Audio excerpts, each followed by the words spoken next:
Well, we met at a conference, but we were both working class. That's what brings us. I think that's what drives us. At least I can speak for myself. What drives me is this sense of education, of accomplishing, being better than the parents and our parents. My dad never finished high school. My mom did.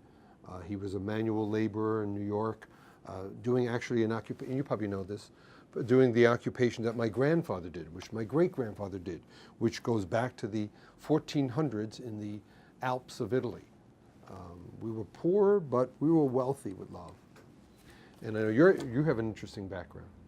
Yeah, my dad was a comedian up in the Vaudeville Mountains in New York State and other places, and he basically, the Borscht Belt, he was a comic for 67 years, and he, great stories.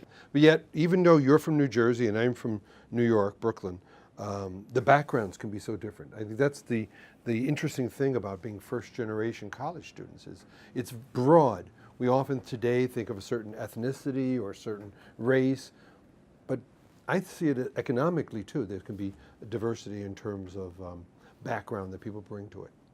So when did you know that college was in your future? How did you know that? Well, I can tell you that as a senior in high school, when one of my teachers kind of said, you know, you're going to be in school for the rest of your life. When I heard that, I got sick. I kind of said, no, I want to get out. Yes. And finish. But you know, I think that you know, the environment I grew up in, really, there weren't a lot of books and there weren't a lot of kind of discussions about the types of topics that might occur in other households. We were telling jokes, and it was a different type of environment. Well, in my own experience, I have two older brothers and I have a younger sister, so they had gone to college. My brother used to take the train in Brooklyn from the beginning of the line all the way to the end in the Bronx. It would take him 2.5 hours each day to go and to come back because we didn't have the money to board. That was my oldest brother. My middle brother was decided he wanted to go to seminary to be a priest, so it was different. So in terms of, what was your biggest challenge going to college, Joe?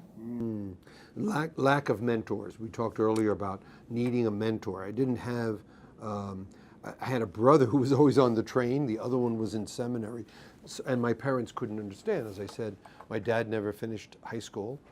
My mom was stay-at-home. So I think one of the challenges was learning how to budget and be more effective and do less but more. I think there was just a drive to want to succeed. What about you? What was your biggest obstacle? I think the biggest challenge was just sort of being around so many people who had such a different lifestyle and a different preparation. So I was never your student, but I always felt you mentored me from afar. And I think that's something, as first generation students, no one ever explained to me what mentoring was. But that's something that I think students need. All students need that, but especially first generation. A mentor, somebody who says, I see something in you and I'm going to work with you on this.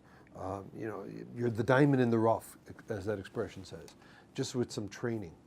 And so I've been blessed with some good mentors, you and others, but that's what I think we need. So you talk about kind of mentorship. I had a professor during my junior year who kind of said, you know, this paper you wrote really could make a contribution and should be seen by others.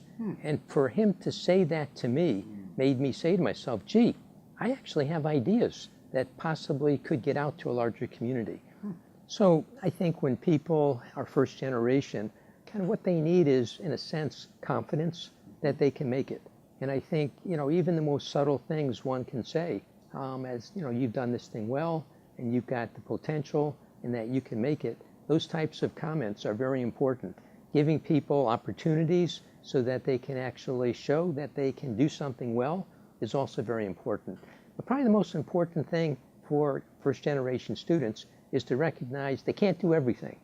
And they probably need to sort of say, okay, what's critical? What do I need to focus on so that I basically don't get overwhelmed and swamped? So that's one of the things that I try to do, is just kind of focusing and kind of being kind of a little bit specific, kind of so that they can be effective in whatever they try to do.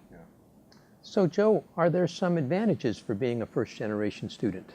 Well, I entered right after high school. I mean, I did high school and then, in June graduated and started in September. So I didn't work in the real world, so to speak.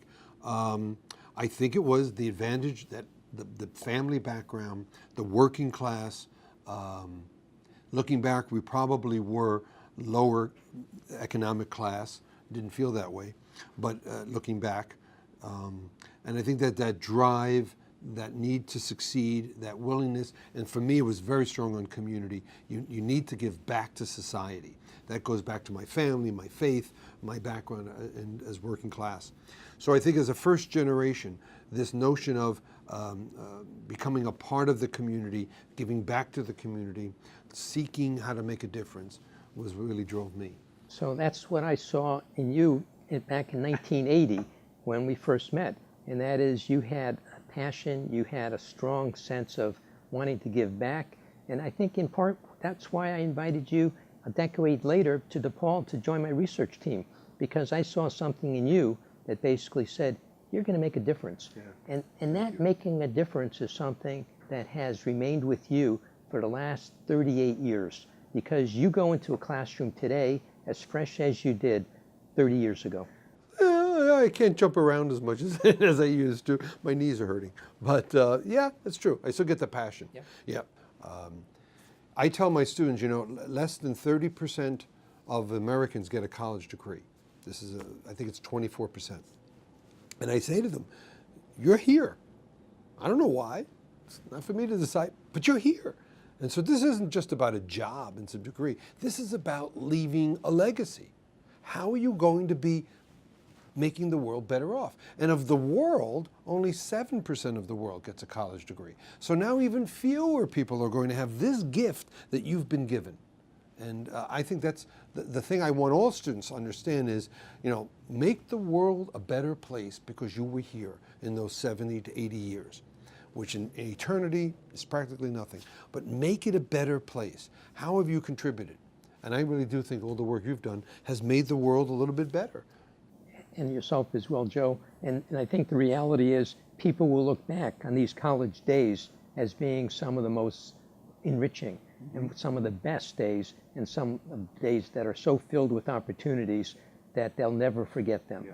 Take advantage of the opportunities, and they're going to be there. Yeah. And if you listen really quietly, there will be guides who will be helping you get through the maze, get through the forest, get through this basically mythical sort of, in a sense, journey that we're all on.